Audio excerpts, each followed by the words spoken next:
Excited to hear from Kathy Decker, our keynote speaker. Kathy has a lengthy experience in tracking, which is something I don't know very much about, how to track people. So I'm looking forward to hearing about this. Kathy was the search and rescue coordinator for King County. She has done forensic photo analysis and testimony, instruction to law enforcement on identification and processing of outdoor crime scenes. A lot of great expertise. So I think Kathy's going to present for us on tracking applications in investigative work and law enforcement. It'll be just one. Okay, I've got.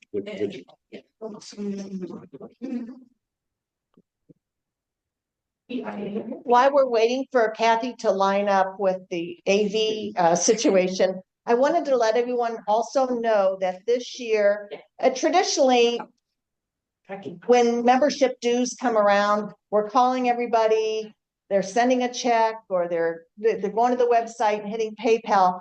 Our board member, Jim Lafferty, is setting up a auto renewal system. So you'll be able to go on and either renew annually automatically, you don't have to think about it every year, or biannually. So look for that, and when that is set up, we'll send you a message on listserv.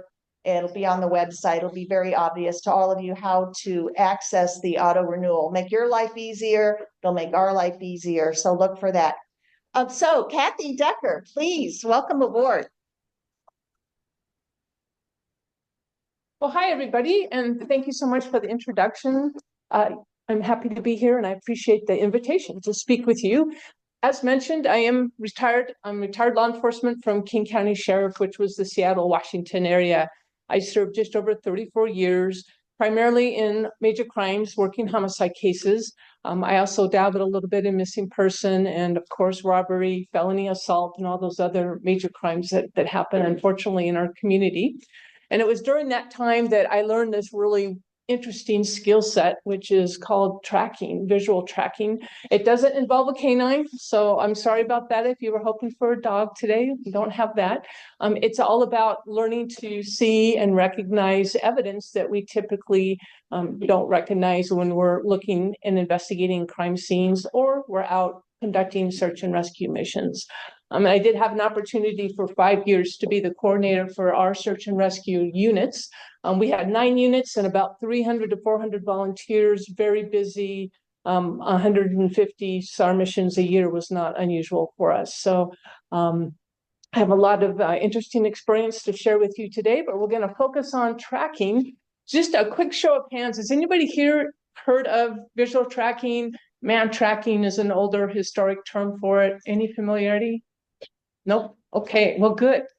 We'll introduce this to you. Now, this clicker is supposed to work, so we're going to see how it does. Just have to figure out how to blow it up on the screen real quick. Oh, okay. No worries. And I titled this Tracking the Missed Evidence because it is missed. Until we learn how to see this evidence and we learn how to train our brain to recognize it, we often don't pay any attention to it. And that's really unfortunate, especially when we're crime scene investigators. I apologize. That's okay. Technical problems seem to come with it. So I totally understand and appreciate that. So while we're getting this set up, so one of the areas that I was really able to specialize in with tracking, along with search and rescue, was, as I said, working crime scenes. So I've been able to testify as an expert in this unusual skill set for King County Superior Court cases and also in Pierce County, Washington. And that's really been an interesting and fun experience, helping a jury to understand what this evidence is and how important it can be for us to know what to look for. Just because we can't see it when we arrive to a scene or when we arrive to a search and rescue mission doesn't mean it's not there, because anything that involves people and the movement and behavior of people means there has to be physical evidence there of us being present and of us moving about. And so that's going to be the important part. And I could keep talking, but I don't want to duplicate what's in my presentation. Just a minute. How many of you have a law enforcement background? Okay, one, I could have picked you out. You know, there's a certain look with retired cops. It's like, yeah, he's one. And then you were too? Excellent. Okay, and which agency were you with? Defense Counterintelligence. I'm sorry, what was it? DCSA, Defense Counterintelligence and Security Agency. Okay, excellent. Wow. And you, sir, were with? Ada County Sheriff's Office. Oh, okay, just local. Okay, excellent. So is she, is this gonna work? Yeah. Where do I point to? The receptor's here, he didn't give me the instruction on it. Oh, there you go. You did. Whoops. Let me, how do I? Hold on, might be able to do it this way.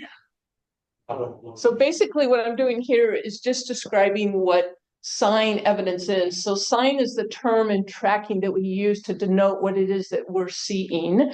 And so sign is basically the discoverable physical evidence of the presence or passage of a person.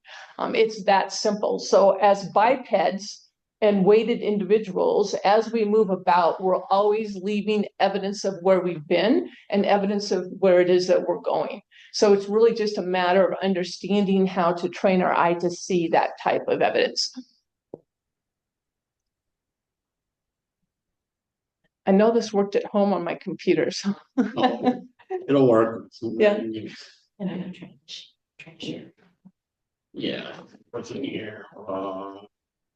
Yeah. Tracking crime scenes.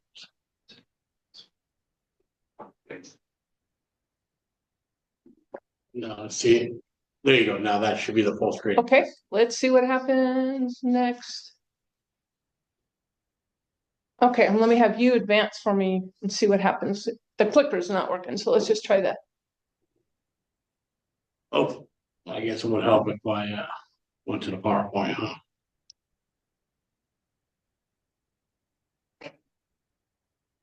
Okay, so the PowerPoint is on a separate thing.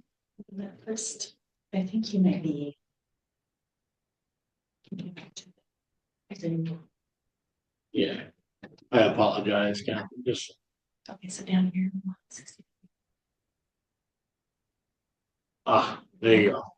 Okay, good. I like how I keep fading in and out of the presentation too. That's kind of. Well, Now you see me, now you don't, so. I mean, it's part of the, you know. Part of the whole deal. Okay, so what is tracking? As I mentioned, physical evidence of the presence or passage of a person. Pretty simple definition. Step-by-step method. So in the program that I train under, which is Joel Harden Professional Tracking, and Joel was retired Border Patrol from the early 90s and is known nationally, and actually I would argue almost internationally, for his tracking skills. I'm also a resident of Idaho. And he's taught me everything that I know today. Unbelievably gifted individual. Okay, so sign characteristics. So basically what we're looking for is physical evidence that's going to fit with the environment and what we know or believe to have happened at a particular place at a particular time. So we talk about oftentimes footfall evidence, and sign isn't always going to be footfall. However, most of the time as trackers, that's what we're most interested in. Now, there can be other types of physical evidence that is left behind by individuals that's not footfall, but we're going to concentrate primarily on footfall evidence. So it has to be the right shape and the right size. So we have a technique and tactic for measuring footfall evidence, and we're going to get into that here in just a moment. It needs to be the right tread pattern. It needs to show the right time and the age. And yes, there are ways that you can actually determine how long it has been since that footfall was made, which is really important when you're doing investigations or search and rescue missions. You don't want to be looking for someone who left a track 2 hours ago when you want to be looking for the subject who's been lost for 24 hours. So that becomes important. The right place, the right composition, so the right type of composition of the boot or the shoe. Is it a rubber sole, a leather sole, that kind of thing? And then the right behavior, which is the part that I really enjoy the most about this, as I really enjoy trying to figure out how someone is thinking and how they're moving about as it relates to the evidence that I'm seeing. Whoop, you're going to be the guy there. I'll just point at you. Next one.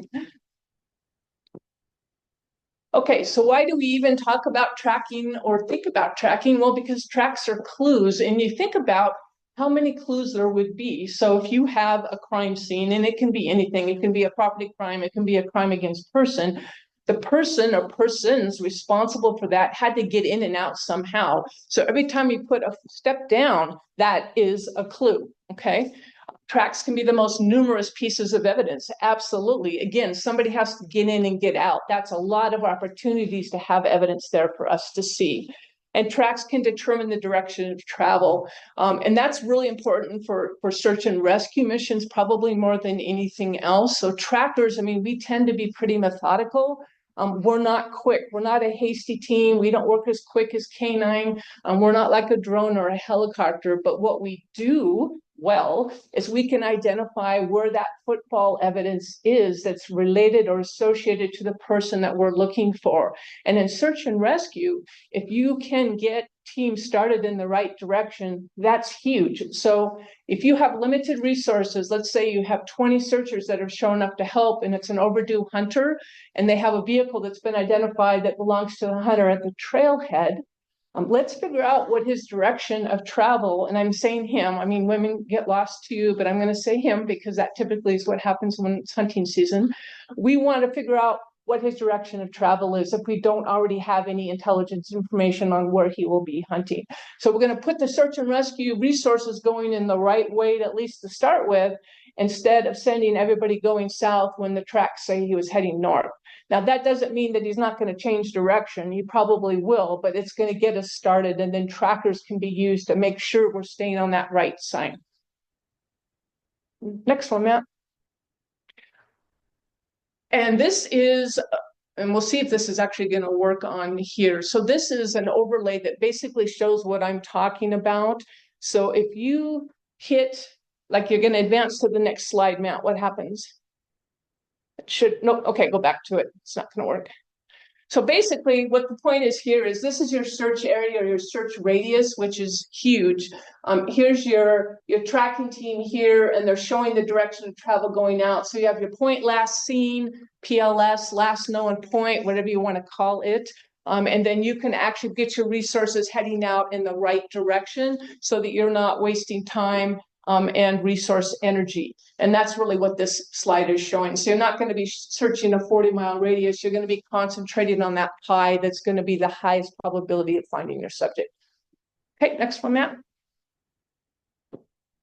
And please ask questions as we go along too. I think we're going to have time with my presentation to answer questions too. So feel free to do that.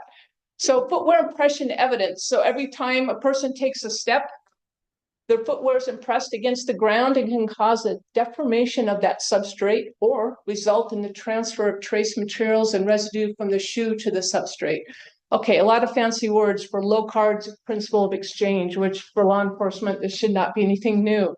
And all Locard is saying is, look, hey, common sense here, people. As we move around, we're going to have evidence that shows where we were before we started to move to another location. It can be DNA evidence, our hair sheds off of us, DNA, skin cells. It can be material that we drop intentionally or inadvertently, or it can be our footfall, okay? Due to the fact that footwear impressions are not always visible to the naked eye, the crime scene technician may even rationalize it doesn't exist. And that was me before I learned about this. So back in 1998, I attended a lecture that Joel was giving, and I came out of that lecture realizing that as an investigator, I was not seeing all the evidence. Because I couldn't see it, I just assumed it wasn't there. But gosh, it had to be there because the burglar had to get into the house somehow. The rapist had a forced entry somehow. And the murderer had to get to his victims somehow. They had to get in and get out. So just because I couldn't see the evidence, I just like, oh, there's nothing here. Well, of course it had to be there. So I just had to learn how to see it. Next one, Matt. So sign of human presence. Well, this is a great slide because it shows 2 cigarette butts, which of course in crime scene world, we would get excited about. DNA possibilities, with cigarette butts, but also just the brand itself might provide us some important circumstantial evidence. There's also a footfall in here. So it's hard to see, but it's right here. To see how that cigarette butt's been pushed down. So your eye sees that that butt's been pushed down, and then you relax the eye, bring it out, and you can actually see the outline of the football of the person who did that. Next.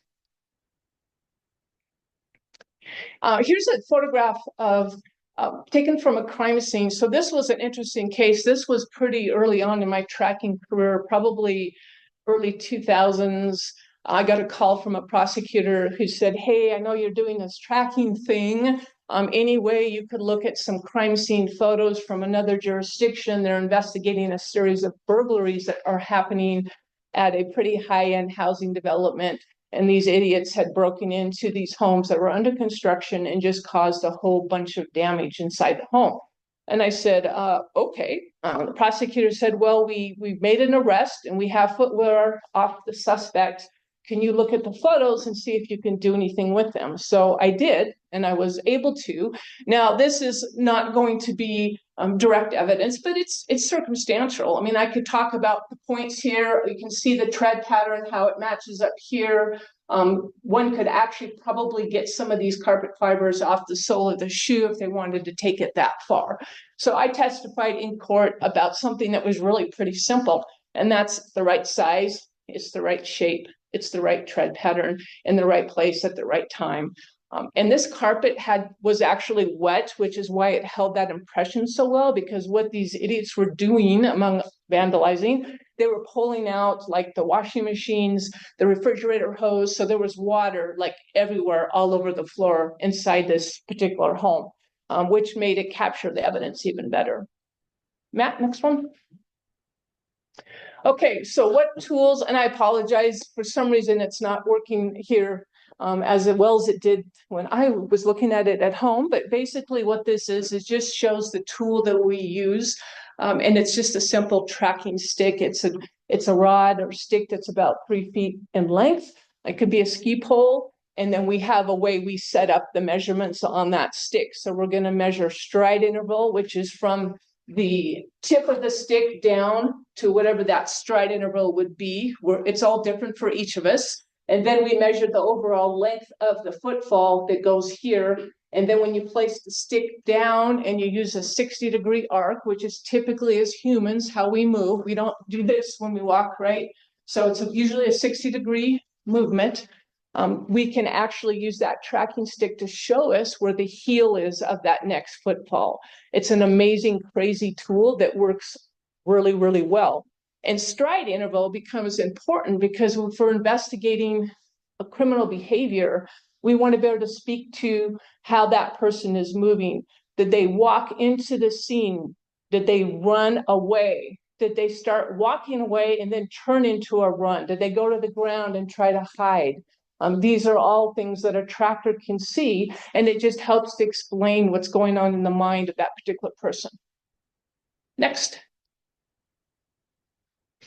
Okay, sun angles. Light is our friend in tracking. It makes a huge difference. Not to say we can't track at night. We can. We just use a light source, and we have learned techniques for how to use a light source that really enables us to see that type of evidence and information. The best time is going to be in the morning, at dawn, or at dusk, because that light angle is low in the sky and it really provides some really nice shadowing, and that track will just jump right out to you. It makes it super easy for us to see.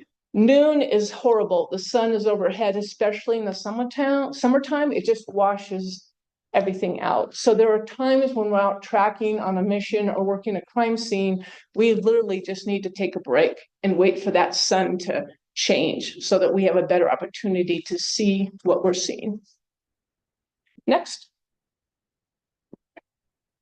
This is a great slide. So using artificial light indoors, and this is typically what happens with law enforcement.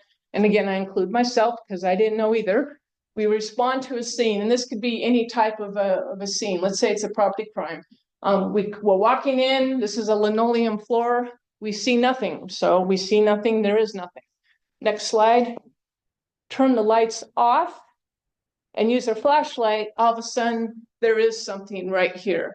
And the whole point being, it's like, okay, let's stop and think about this. So if that is the path of least resistance for the offender to have taken, or the most likely route the offender took, then would it not be expected that there should be some type of evidence there that tells us that? So let's turn the lights off once you get permission from law enforcement to do that, because you don't want to mess with the light switch if they haven't processed it. Once we turn the lights off and we use a flashlight, it just goes poof. Working in a gymnasium, same thing. It is amazing what happens when you turn the lights off in a gym and you take out a flashlight. You can see all sorts of things on the floor. Absolutely incredible. Next map. Okay, this is going to be hard to see for you guys in the back. Latent powder, that's a great tool. Law enforcement, we carried black fingerprint powder around with us all the time. You take that, you throw it, dust it on the floor. Wood floors, some linoleum floors work well. You can actually bring up the pattern of the footfall. And this is from a Vans shoe. This actually was from a burglary that I investigated in Newcastle, Washington. And I was able to determine pretty quickly that this was not the homeowners. The homeowners were a very, very nice Asian couple, very small statute, certainly did not wear big old Vans tennis shoes. They didn't have any kids. They lived in this home, and 3 people had broken in and actually stolen quite a few pieces of property from them. So this was identified as at least one of the suspects' footfall, his shoe. Which is important because if you have a series of crimes, and in burglary you often do, it's a way to link an offender to different crimes. Matt, next. And here's a case I worked in 2007. And at that time I was in search and rescue. I was the coordinator, but I was still very much involved in tracking. And my sergeant called and said, hey, I need you to bring out the command vehicle for search and rescue. And I also need you to come out as a tracker and work the scene. Said, okay, I'm on my way. So this was literally like Christmas Eve, 2007. It was in Carnation, Washington. And we had 6 family members that were shot and killed. 2 of the family members were found outdoors. One was inside a shed. One was just outside the shed. The rest of the family members were inside. And it also, sadly, there were children that were killed as well. So Joe McEnroe and Michelle Anderson were the 2 defendants, and Michelle is the daughter of one of the couples that were killed, and she actually connived this with her boyfriend to kill the family because she was upset that her family was asking her to pay rent for living at another house that was on the property, and she was really angry that they would even think that she would have to pay to live there since she was family. And so the way she showed them that was to shoot them. Her and her boyfriend shot each one of them, and the kids as well. And we were able to get onto them really quickly, which was nice as we were all out at the scene. As you can imagine, there were, fire trucks, there's aid personnel. There's probably 15 or 20 marked sheriff office units. There's command vehicles out there. These guys come walking down the driveway, and the first thing they said to one of the deputies that was standing there was, hey, I live here, how can I get home? So, okay, what's wrong with that picture, right?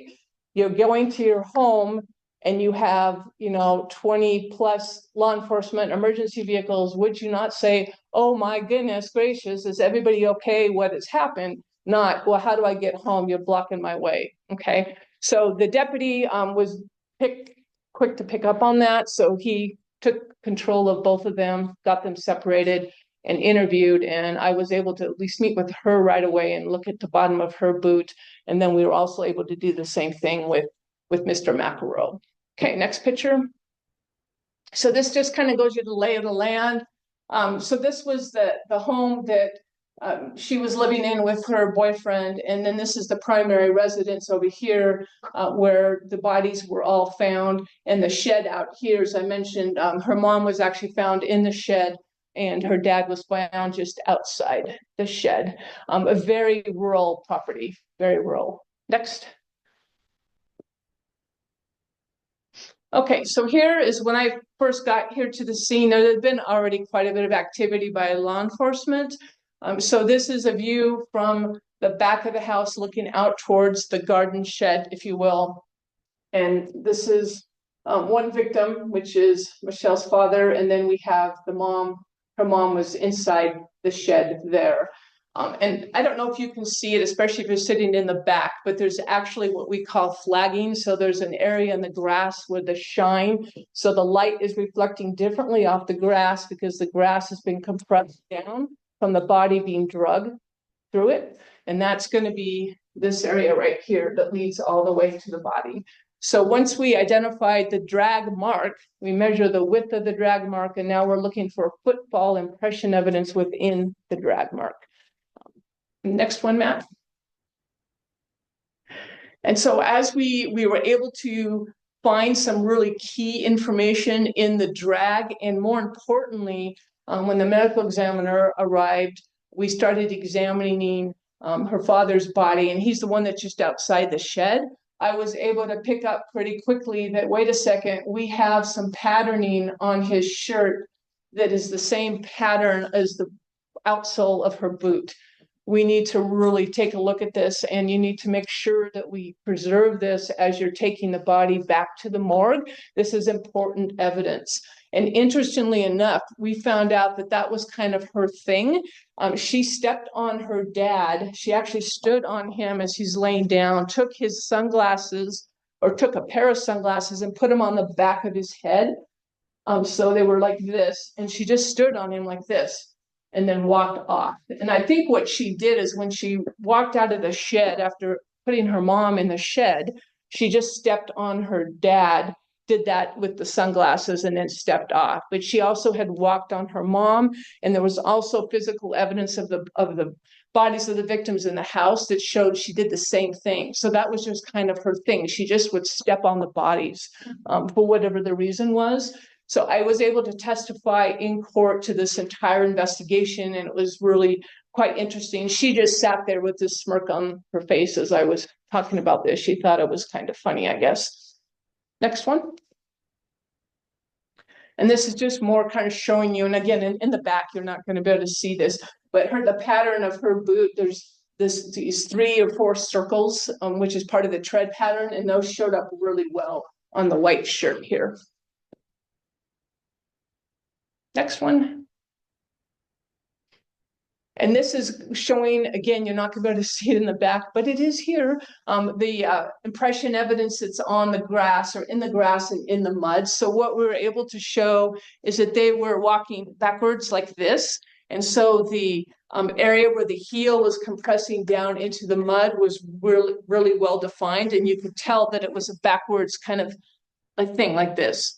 And you could also tell, of course, because of the soiling that was to his shirt and to her mom's clothing, you could tell who was carried and who was drugged. So dad was drugged, mom was carried. Next. And again, this is just a close-up. This is in the drag mark itself, and then her boot was really prominent. It really showed great, up really well. Next one, Matt. Okay, and here's another case. This was a serial murder investigation from 2001, 2003 in Pacific County, Washington. So this was an interesting case. This was a serial murder case. And the reason we got involved is the sheriff of this county knew the sheriff of our county, and it was Dave Reichart was the sheriff of our county at the time. And so the sheriff from Pacific County called our sheriff and said, hey, we have this really bizarre murder case. It's an older case. It's really complex. Our county has maybe 4 deputies on a good day. So can you come help us? So my sergeant asked if I would be interested. I said, absolutely. So one of my colleagues and I headed to Pacific County, where we spent the next 3 weeks just trying to figure out how to work and investigate this case. So these guys, the no-techs, there was Dave Notek, and I can't remember his wife's name at the moment. It will come to me. It might be Shelley Notek. At any rate, what they would do is they severely abuse their own children, first of all. So their children were often put out naked in the wintertime in the cold as punishment, They were food was withheld from them. They were locked in their bedrooms. They were forced to drink weird mixes that made them sick that mom had put together, just bizarre stuff. And then flash forward, 15, 20 years as the young kids grew up. They're the ones who came forward to the sheriff's office one day and said, we need to tell you what our parents did.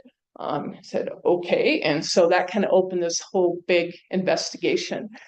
So what we learned was that what the no-techs did, they would take in people that were kind of transient lifestyle, people that not a lot of people would miss, people that were runaways or just transients that were struggling to get by day to day. They would take in these people, and then from a community viewpoint, it would look like, oh, the no-techs are so wonderful. Look, they've taken in someone else. They're really helping them. They're giving them a place to stay. They're providing them with meals, kind of a Munchausen-y kind of thing, if you're familiar with Munchausen by proxy. And then what would happen, because they were doing all these weird kind of things with these people, they would die. And then they would have to get rid of the body. So the way they would get rid of the body is they would try to burn the body, bury the body, or they would dump the body in the ocean. And so we were able to identify Kathy Loreno, Shane Watson, and Ron Woodworth as missing, and we were able to at least connect each one of these three. The last known place they were seen alive was at this particular house in Pacific County. Okay, next, if you would, Matt. So here's an overview of the no-techs home, and this is the house. This is an outbuilding, like a 3-stall outbuilding. These canopies you see here are ones that we put up so we could organize as we were pulling things out of the outbuilding. We wanted to keep track of what was coming from where. So we divided the outbuilding up into 3 stalls, if you would. I think we numbered them 1, 2, 3, and then we also did the same out here so we can keep track. Just kind of funny aside. So the guy that lives right here had this huge marijuana grow operation. And so the whole time we were there, he's just like, he is really, really nervous. At that point, we cared about marijuana. I mean, it was a crime back in 2003. Now in Washington, it's legal. But it was just kind of a funny aside. That guy was like sweating bullets for 3 weeks.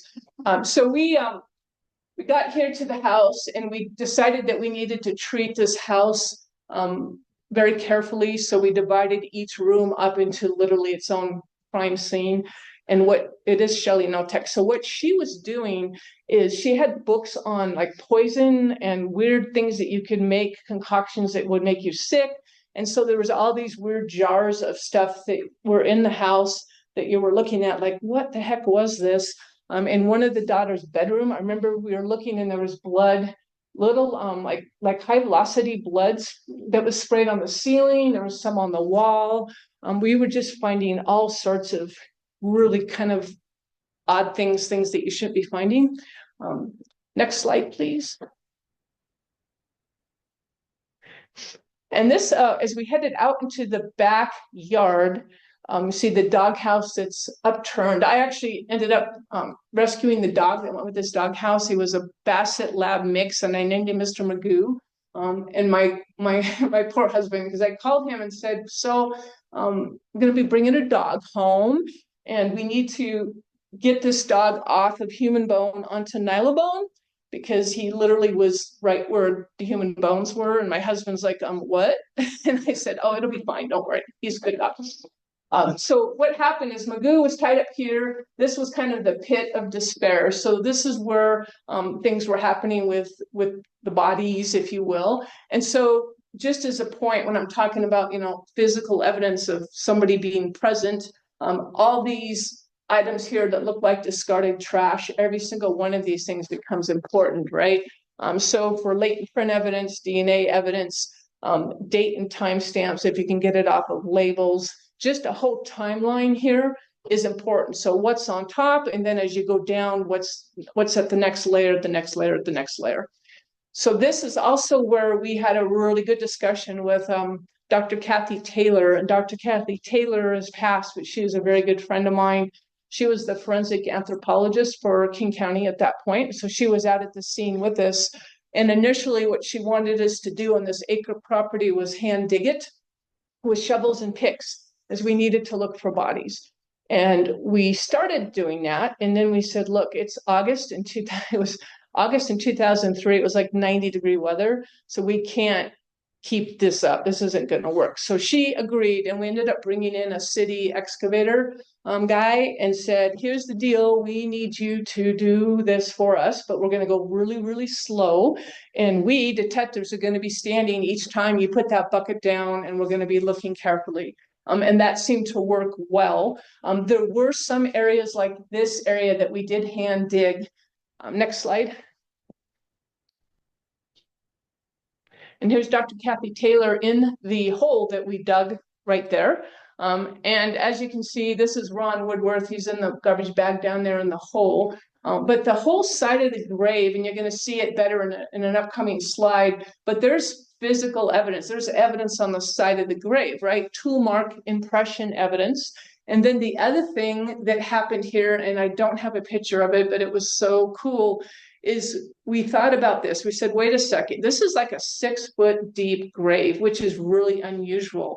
Most graves that are dug are not dug deep enough to actually conceal the entire body. But this was an easy dig site, that lots of silt and loose dirt.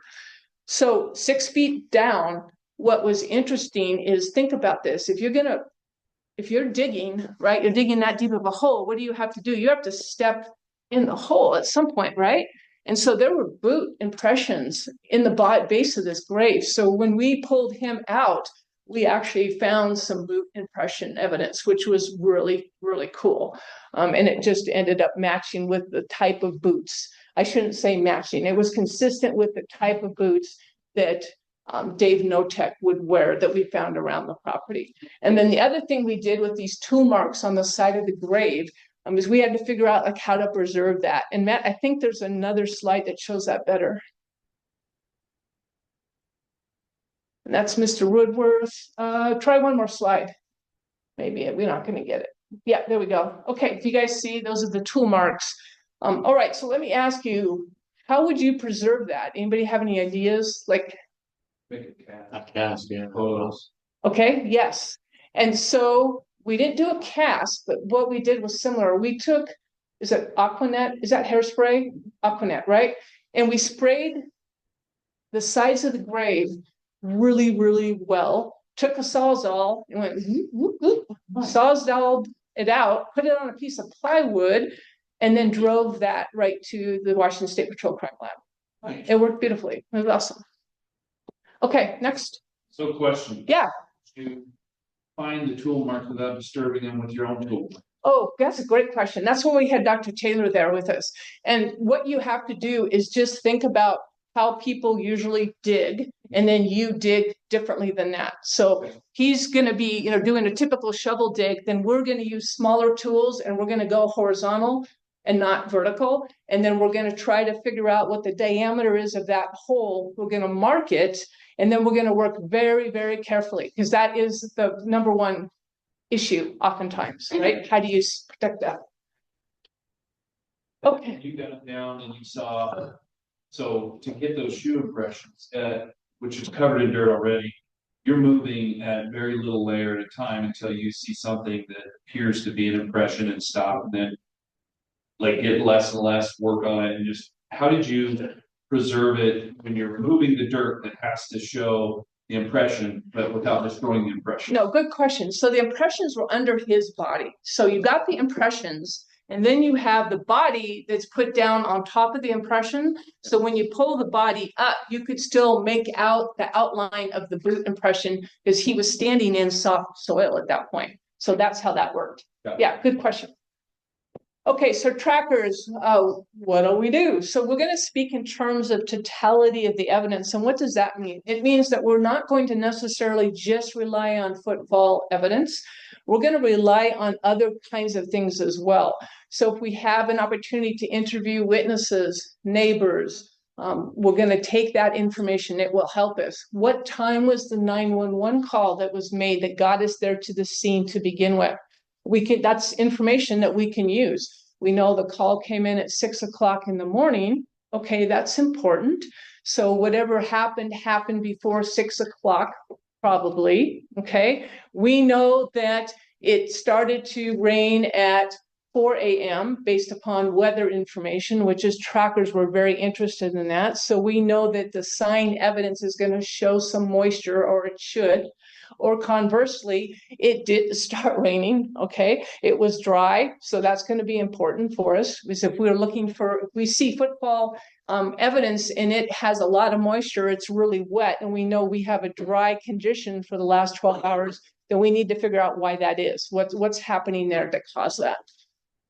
So we have the ability to give expert opinion as to the character of the sign maker. So how is that person behaving? I worked a rape case, and this was years ago, a serial rapist actually. And when he fled from the residence, he literally ran out the door, down the gravel side of a paved road, cut across the field, climbed a fence, was running, and I talked about stride interval, right? That's why that's important, because we measure that. He was running across the field, and then he went to ground.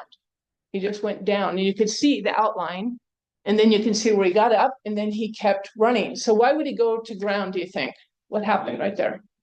What's that? He's hiding. He thinks somebody's spotlighting or looking. Exactly. And I should have told, this is during the day, but you're exactly right. So that's when the first patrol car was coming into the area, lights and siren, he's down. And then he's listening, and then it's like, okay, it was a few minutes before the next vehicle showed up, the next patrol vehicle, he's up, and then he goes again. But we were able to easily identify his tennis shoe print, the footwear impression evidence outside as he's running down the gravel along the side of the paved road, and even into the field area, we could identify it. And then when I got in the house, I used latent powder right when you walked in, and it was his print was on top, and you could see where he was standing, you can see where he turned to go in the living room. I mean, we could really tell what it was he was doing. Where he went in the kitchen, which was important because the victim said that he did ask for a drink of water, a cup of water. He initially had presented as a salesperson, and so while he's still kind of trying to, get her where he wants her, she's kind of like, well, this is a little weird, but okay, I'll get you some water. So they go in the kitchen, and we found his football in the kitchen. So that was important. We have the ability to identify the make and type of footwear that left a track. That's important. What kind of shoe was it? I mean, sometimes we can give a make and brand, it's that simple. So we have the ability to age the sign, and that one takes a lot more training, but we can actually look at a track and give some idea relative when that track was made in relation to when the crime occurred or the person went missing. Have the ability to corroborate witness, victim, and suspect statements, and that's huge too. So if you have a witness who says that they were standing in a particular spot and had direct line of sight to see what happened, you can confirm that they were in fact standing in that spot, and did they really have direct line of sight, or was there an obstruction or something that would be problematic? Okay, Matt, next one. Here's another murder case from 2007. So this was an interesting case. This started out as a home alarm, went out to patrol to respond as a house alarm, and most of the time these are false, right? And so the deputies arrived to this house, beautiful home, nicely maintained gardens. No cars parked in the driveway, went up to the front door, and one of the deputies, Carol, who's a dog lover, I call her a dog whisperer, she's looking in the window, and this golden retriever is like there's a hallway, and she sees the golden retriever come out of the hallway and approaches her. And so she's looking, oh, there's a dog here. Hi, hi. She's doing, and the dog looks at her and then goes back down around out of view into the hallway, comes back from the hallway to her, and does this like 3 times. And she's like, there's something in the hallway. We need to check this out. So they go around to the back of the house. They find a door that has a little bit of forced entry, nothing too drastic. There's a window that was scored where it looks like somebody was trying to push out or cut glass out of this door. So they go into the house. Next slide, Matt. And end up finding the victim. And so just some quick background here. So the husband is Tracy Florin. He's 64 years old. It's a home alarm. Tracy arrives home 90 minutes later. Police officers are there. Same thing. He gets home, and the first thing he says is, well, hey, you guys, if you need to know where I've been, I have a receipt here. He doesn't say, oh my goodness, is my wife okay? It's like, hey, if you need an alibi, I get it, here. So his wife has 2 gunshot wounds to the head. She's shot point blank in the temple and then again in her face. Next one, Matt. And here she is. So I was called to the scene to track. So the first thing I'm doing is I'm looking inside to see if there's any evidence of somebody entering this home or moving about that doesn't live there, doesn't belong there, that kind of thing. And I'm noticing that, okay, her feet are bare. That's important, right? She wasn't walking outside in the grass, wasn't outside in bare feet. So that might be important. And we just look at, how she's positioned, and of course did a whole body assessment. Next one, Matt. So then we get to the outside. So one of the things that we were asked to do and that we needed to do on this scene is, hey, we need to determine, is there any physical evidence? Is there any sign evidence of somebody coming in from the outside, right? Is this somebody who didn't live at the house, or is this somebody who lived at the house that's responsible for this? Is it anytime you have a dead spouse, under somewhat weird circumstances like this, it's like something just wasn't feeling right with this whole thing. We need to try to figure that out. So I was asked to take a tracking team and work around the inner yard, again, beautifully landscaped yard, to look for sign evidence. And what I found was sign evidence of someone going out from inside, up and over the fence. So there's a very small scuff mark here made from where the shoe had contact with this weathered piece of wood that's part of the fence. And it just caused that to really stand out, because now it's not gray and weathered, it's really bright and noticeable, and there's little shreds of wood. Next one. In this same area, as you start to look up, there's some damage done to the stem of this plant, as this person is trying to go up and over the fence. Next one, Matt. And then there's a broken stem here, freshly broken, and we can look at the wilt of the flower, and it was aged time about right. It would make sense. Next one, Matt.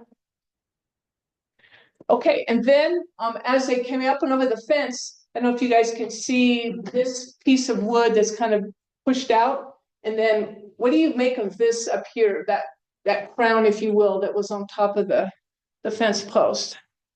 Does this make any sense? What's the direction of travel here? Up and over, right? Because this actually points, that little piece of wood points in the direction of travel, up and over. And then why is this cockeyed?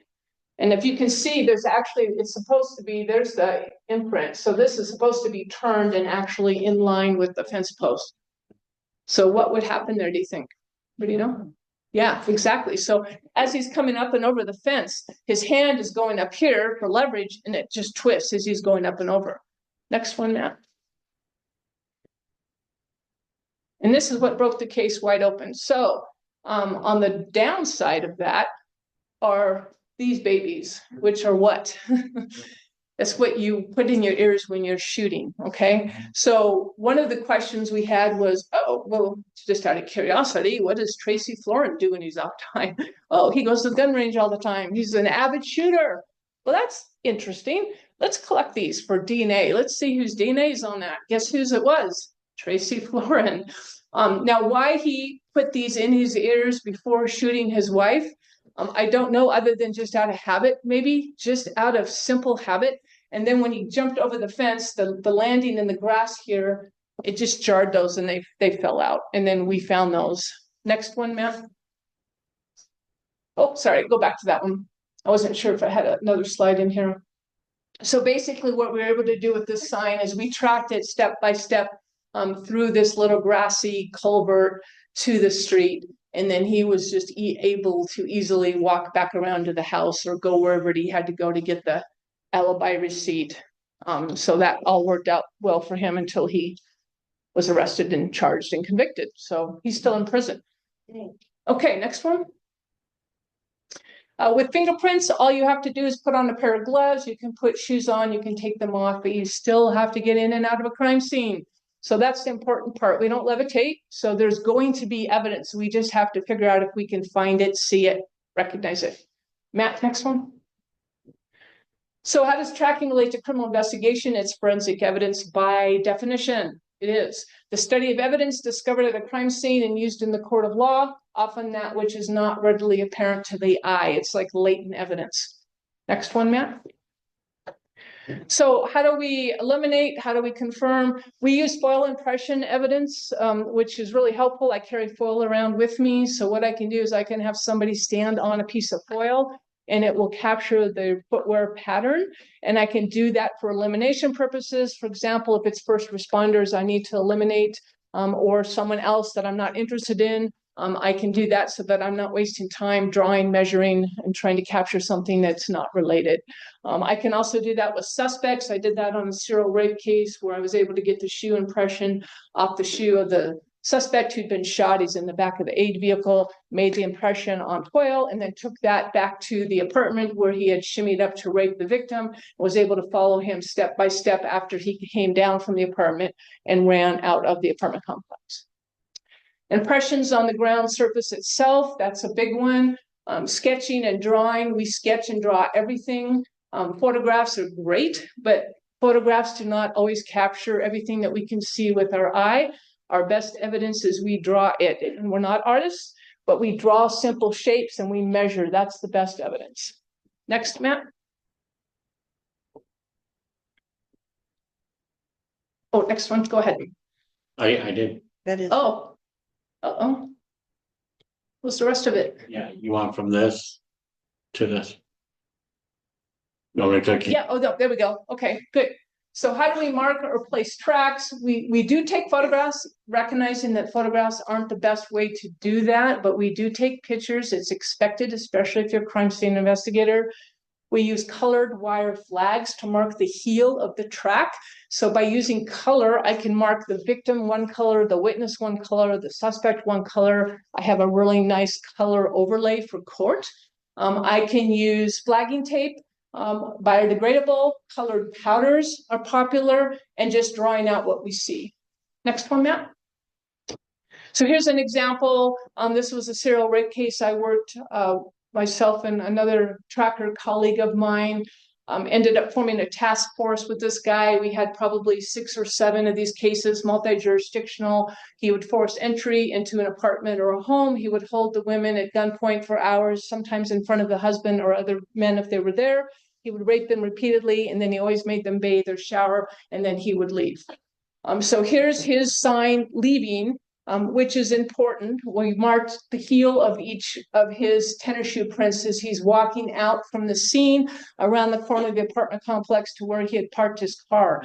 Now this becomes important. I talked about stride interval and behavioral characteristics. So if defense wants to say, hey, my guy was so inebriated and so under the influence of whatever, he didn't even know what he was doing. He could barely stand. Okay, well, no, that's not true, right? Okay, next one, Matt. Here's the color powder I talked to you about. This is the same rape case. This is his footfall as he's standing, looking into a lower level window to access the kitchen where he ended up breaking into the apartment. Next one. And this is the same case. This is out back behind the bathroom window. His sign evidence is actually right here. There's some shapes that you'll see on the leaf that are not natural, and there's the same tread pattern as the bottom of his shoe. And he was standing out there looking in the bathroom window, watching the victim shower before he committed the rape. Next one. Okay, so how do we preserve the scene? We need a wide perimeter set. We need to limit foot traffic, vehicle traffic, kind of common sense kind of things. We need to protect evidence from the elements if we can preserve it. And that's sometimes where photography comes in handy.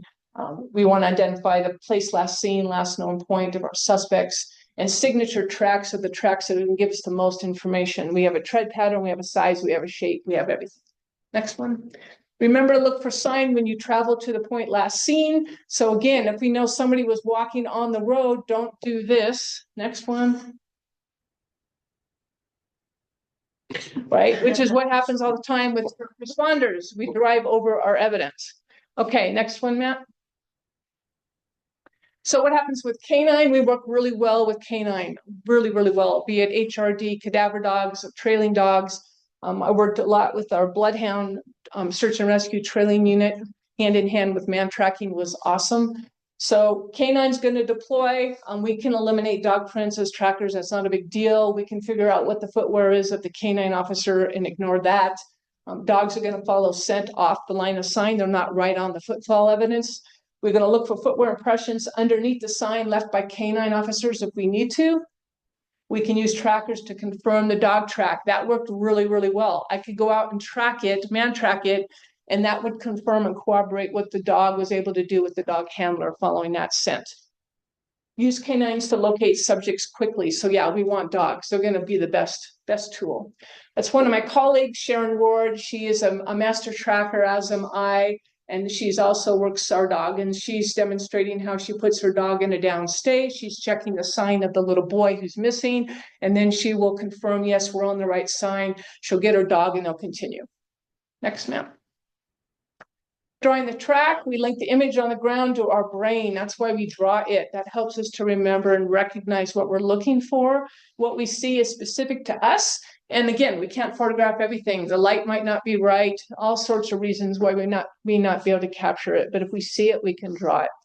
Next one, Matt. And here's real quick. This is how we take measurements of our track. It's pretty basic. Overall length. We do width of the ball, we do width of the heel, length of the heel. If there's an instep, we measure that. And then we simply just draw out shapes. Next one, Matt. And again, I'm not an artist, as demonstrated here. So this is my attempt to document quickly what we were seeing here. This was a huge fire. What's the name of the anarchist group that was setting fire to multi-million-dollar homes? About 20 years ago. It was a thing. Anyway, they did this on Camino Island, and we went out and tracked it, and actually found the suspect sign about a mile track. So we found him walking in and then running out. And when he was running out, he misjudged where the barbed wire fence was and left a nice chunk of his latex glove on the fence, which the FBI was very happy to have. So the FBI, ATF, local sheriff were all out investigating this, and then we had a successful track. Next one, Matt. So aging the track, vegetation damage and healing. Vegetation heals just like our skin heals when we're bruised.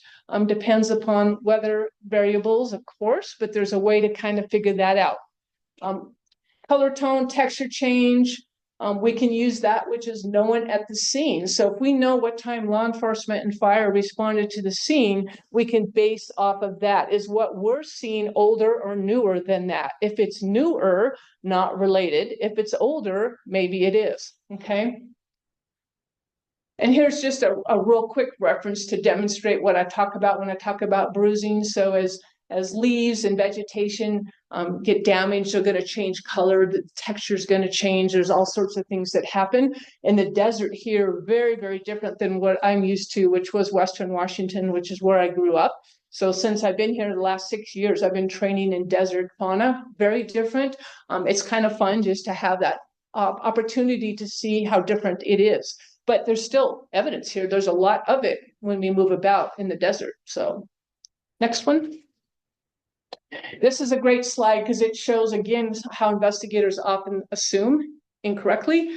So here is a line of sign tracks that were made December 30th, 2006. That same line of sign on January 4th, 2007. The same one on January 6th, 2007. And on February 19th, 2007. You can still follow that footfall. And as investigators, what often happens is we wouldn't even try because we already have talked ourselves out of the fact that you could even see it, right? Next one, Matt. Okay, vehicles. There's great sign evidence in vehicles. Really good. So off the brake pedal, next. See if this works. Hopefully it will. Powder it, next. And then we go. And again, this is not going to be direct as substantial evidence, but it's important. It's like a class characteristic. So that's interesting that this New Balance tennis shoe off the person that was arrested, believed to be associated with this vehicle that ran into the officer's vehicle, happens to have the same design pattern that you see here on the brake pad. Next. Report writing, the thing that none of us like to do, but it's so important. It's an official document. Every observation needs to be explained. In tracking, we have a vernacular that we use so that we can communicate with each other. When I'm writing a tracking report, I have to be able to ensure that the reader of that report is going to understand what I'm saying. So as a layperson, you need to understand the weight of the evidence as I'm seeing it and describe it. Next. And this is just showing you, this is from that rape case I was talking about. So this is where he entered here in the kitchen. We used latent powder on the linoleum floor, found his tennis shoe print here, found it again in the bathroom on a towel that was next to the bathtub that was wet because he had forced her to bathe and get out wet.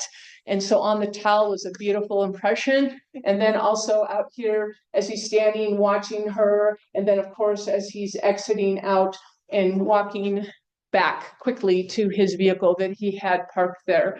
We did end up solving this, and my claim to fame was I sat in the master bedroom closet of his home for hours going through all of his foot gear, and it was really fun because I would pick up a pair of shoes and I could say, okay, that's the Des Moines case, that's the Federal Way case, that's Tacoma. So we could just go through and like boop, boop, boop, boop, and he was convicted and still in prison as far as I know. Next one. Okay, this is a great slide because it talks about our brain and how it works. So can you all read this? And even in the back, can you guys read it? Do you need me to read it? So go ahead and read through this for a minute.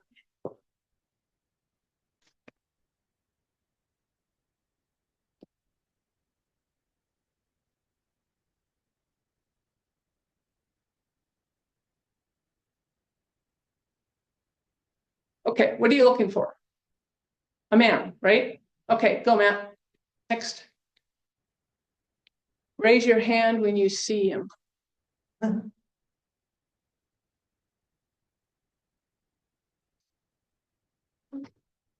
Good. Oh, Okay, there's a few more popping up. Okay, good. Now I have to do this. Oh, there he is, right here. There's his head. Okay, so was anybody looking for the word MAN at all? How many of you were looking for a body? Yeah, exactly. Okay, so this is what happens. We have predetermined images in our head of what we expect to see whenever we investigate a case. And if we don't see what we think we're supposed to see, we just assume that there's nothing there, right? And so this is a great example of how we need to just stop and think for a minute. Just a minute. Let me think about what happened here and how a person or persons would be moving about if they were committing this particular type of crime or if they were lost in a search and rescue situation. If you wouldn't mind, for those that are on Zoom, kind of describe where he's at so they know. Oh, yeah, that's right. Because I forget that there's Yeah. some on Zoom and they're like, I have no idea what she's talking about. Okay, so look to the kind of go to the bottom left as you face, see, yeah, how would you say it? Yeah, bottom left, and then move over to the right about, I don't know, 6 inches or so. You're going to see a face that's covered up with some coffee beans, and that is the man that's in the beans. Bottom row. Next one. Okay, so here we have kind of a typical law enforcement, I would say typical, King County, it was typical, okay. Law enforcement scene, how do you approach this scene? This is actually a training I did in Utah for law enforcement, and we just did some training out in the desert for them. And so the point here is, okay, so you know you have this, okay, dude's dead. So how are we going to approach this? To examine the scene. And the first thing you should be thinking of, okay, well, I don't want to walk in the same way that the suspect walked in or drove in, right? So stop and think, okay, let's think about this. We have tire tracks. We need to preserve that. More than likely, the path of least resistance is going to be from where the tire tracks are up to where the body is. So let's come in from the back. Let's set a trail and a track where we can get everybody in single file, but let's not be walking over our evidence. And that was kind of the important piece we were really emphasizing in that training. Matt, next. Okay, so in summaries, why do we track? Well, it's valuable resources. It's evidence. It's key to crime scene investigation and search and rescue. We want to find that first print. So the PLS is the place last seen, the LKP last known point. Whatever it is, you need to try to find physical evidence that corroborates that the person was in fact there when they started out doing whatever it was they were doing, whether a victim, a witness, or a suspect. Examine, measure, document, and draw. Okay, so take the time to get down, look at what it is that you're seeing. What do you recognize in that footfall? Can you take measurements? Because those measurements will go right back to the measurements of the tread on the shoe or boot. Tracking terminology, components of a footprint. So we use our own vernacular, but we also need to describe it in such a way that a layperson is going to understand. We know we have a tracking stick. That is the primary tool of tracking. We have a tracking team. We track in teams of 3 ideally. So you have 1 point person, 2 people on the side. That isn't always realistic. I've done many tracks where I've just had 2 people. Sometimes it's just me, some deputy that doesn't look like he or she's doing anything that I grab to come along because I need someone to question me. I need someone to say, what are you talking about? I don't see that. Show me. And if I can't show them in a way that they understand, then it's not worth it. It's not evidence. Okay. Using light, sunlight, or artificial light is hugely important. And then just recognizing it, seeing it, allowing your brain to understand what it is that you're looking at. It's that whole deductive, inductive thing that we tend to avoid, actually, because it's kind of hard to do that. And that's what I got. So my contact information is up here. Feel free to reach out anytime. We have a local tracking unit here. They're part of Idaho Mountain Search and Rescue has a tracking unit. We respond to crime scenes and or search and rescue missions. I train with them regularly. In fact, this Saturday I get to be a subject, so I'm excited. That'll be fun. Anyway, please reach out. I have a business now. I've started with a team of investigators. Only one has prior law enforcement aside from me. The rest just have unique skill sets. DNA person, I have an analyst, I have a geographic profiler, a criminologist. 2 of them are out of country, and we just work with families and or support law enforcement for unresolved violent crime cases. There's a lot of times families just don't have answers, so we're there to try to help them with that. Okay, I think that's it. Yeah, I have a question for you. yes. Is tracking evidence considered routine procedure, even if detectives already possess eyewitness accounts and the victim's dying declaration? I wish. No. 99.9% of first responders have no idea what tracking is. We have tried for years to introduce the concept. Here's the problem. First of all, law enforcement typically type A personality, attention span, go, go, go, right? That's the nature of our business. Learning this takes a lot of time. It's training repetitively. There aren't budgets to support law enforcement to train, and it just is not really consistent with the way that the profession is set up. So unfortunately, no. Yeah. Any other questions? Yeah. How does one get into tracking? Well, if you're interested, Idaho Mountain Search and Rescue continually has over the course of a year opportunities for new people to come out and see what we're doing. What are you doing Saturday? There you go.